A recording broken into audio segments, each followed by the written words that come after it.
when we think on Native American people and of the old Wild West, then we mainly think of feather bonnets, and yes, it's stereotypical, and we think of leather dresses and leather fringes. And leather fringes were on nearly every garment, on women's dresses, on men's shirts, and even on moccasins. Moccasins with fringes. And that's how we know the Wild West. From paintings, but also from Buffalo Bill, who later on, all these Wild West actors, they were wearing shirts and they were wearing coats made of leather and with a lot of fringes and beadwork. So it's the typical impression somebody had to have who was a Westman, Western, whatever, actor, Wild West artist, whatever. Fringes. Because normally, when the Europeans came, they had not known this, what that for, because their garments were totally different constructed.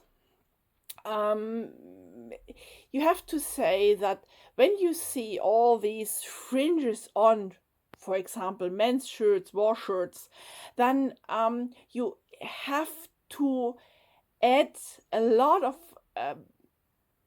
good hunting experiences, whatever, because you need an extra skin for making the fringes, especially on a woman's dress.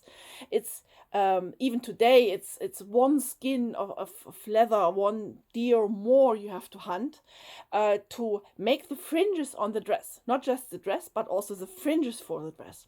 So a dress that's well adorned with fringes shows that the guy behind who's wearing it is a good hunter. So that's one thing. And another thing is, I have heard of these fringes, is that these fringes, when you see a guy there, some chief, whatever, great warrior, and he's speaking in front of a crowd, because it's also a tribe or a band is a social construction and everybody has his place. And when you want to be somebody who has something to say, then you have to show it. So, and this also means that you have to show it with your dresses, with your long fringed shirts, whatever. And there's one explanation for these large fringes is that when these guys were talking there with their impressive shirts, that these fringes that are flowing in the wind, that these are also connections to the spirits, to these talks that were given go also to the spirits through the fringes. It's one explanation I've read somewhere. So what you have to say is, for indigenous America, is that there were not stories written in books. So that's a difference between Europe and Native America. So in Native America, the stories, the old stories, this history was mainly told by the elders to the kids and the grandkids, mostly the grandkids, because the elders, mom and dad, were bringing in the food, and because they were the most active people in a tribal society, and the kids were looked after by the elders, by the old people, and the skills and whatever were taught by these elders to the grandkids mostly. It makes also sense that they were told the stories. So there's a difference. You cannot simply go there and put out a book and read it and think that you know everything, because in Europe we also say, he has said that and this must be true. And there is a source for it. In Native America, mostly the families have all their own stories, and each family has their own stories because of this way of communicating the old history of the family. So their differences. And just sometimes some white people came and had written it down. So I don't know what's on this single source I have read on this speaking to the ghosts and to the spirits. I don't know. What I want to talk about is some other fringes we have on shirts. These kind of scalplock fringes. They are also at the arms. Mostly, when you go to museums, you very often see shirts presented as that here. And yeah, the point is, this is the backside. And quite often, because it makes no sense when you have the fringes in front, you can neither eat nor do something else or fight or whatever because the fringes are in your way. So, mostly, I never not say that there are also not shirts on both sides, but this is a rare thing. Mostly these are on the back side of the shirt, and yeah, there are also these scalplock fringes. What is this? It's human hair mostly, and wrapped here with fabric, also with yarn, with the skin of a heart sack. So you have a heart, and then when the animal, the bison is very fresh, you can pull out the very thin skin that's around the heart, and this is a very thin material that's quite often used on wrapping around something. This could also be quill, so the quills from a porcupine. These here, just the red.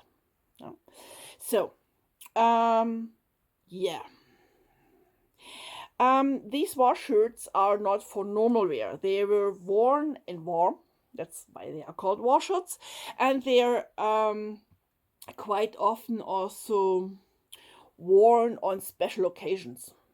So, when you wear something like this in a war, some people say, the guy that's coming and he has a lot of these scalplocks, he must be a great warrior because he has so many scalps. What is a scalp?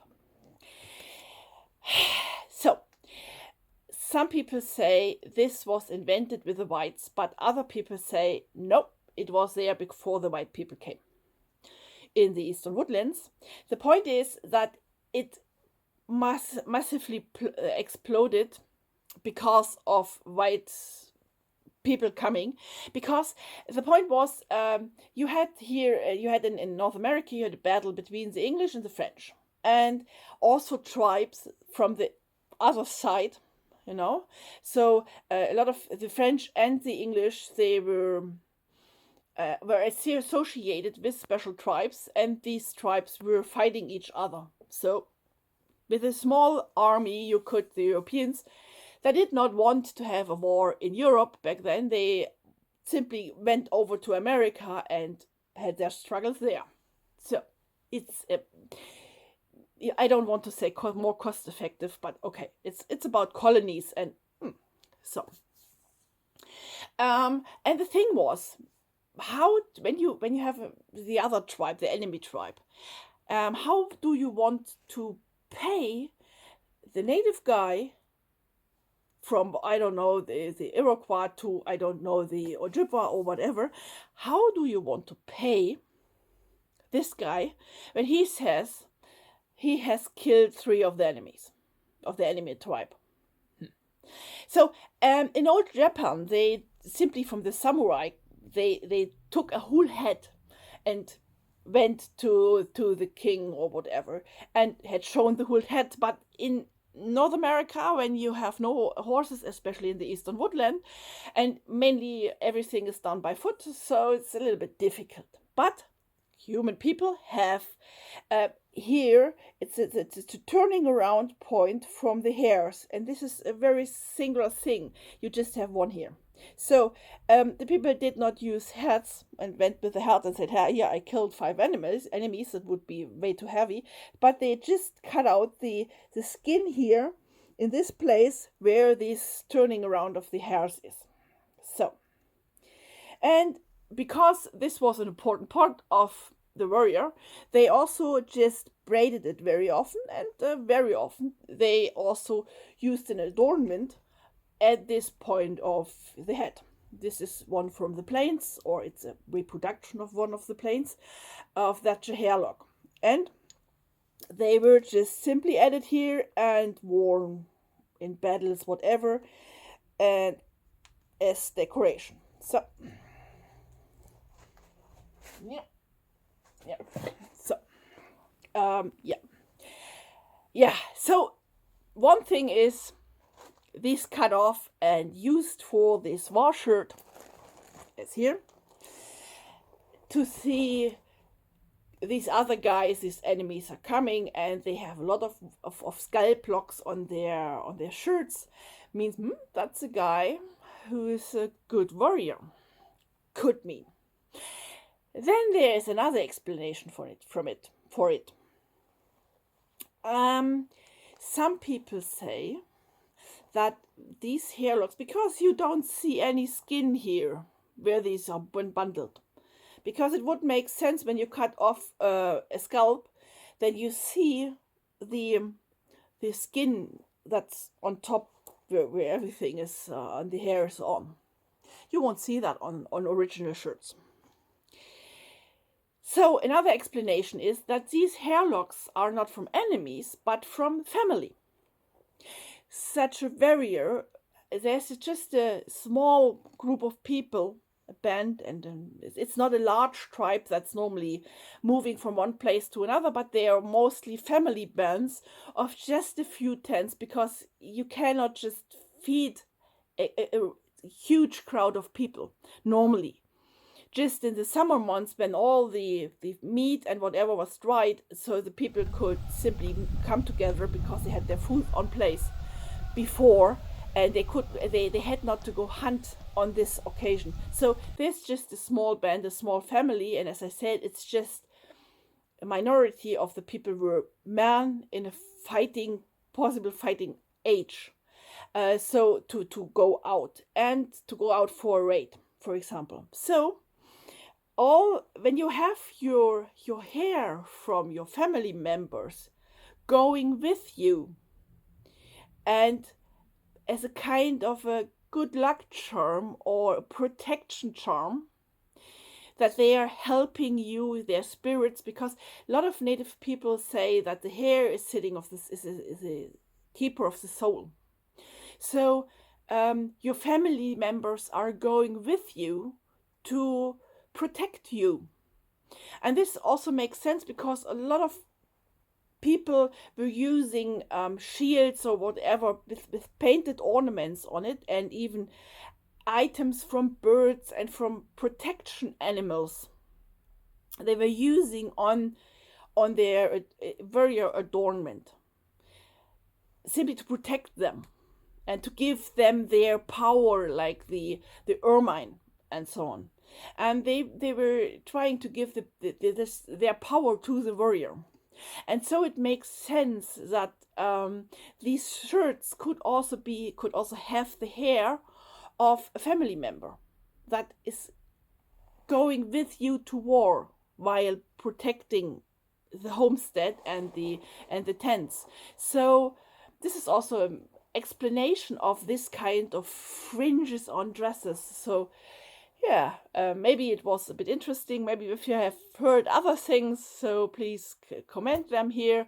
And yeah, hopefully see you soon. And yeah, goodbye.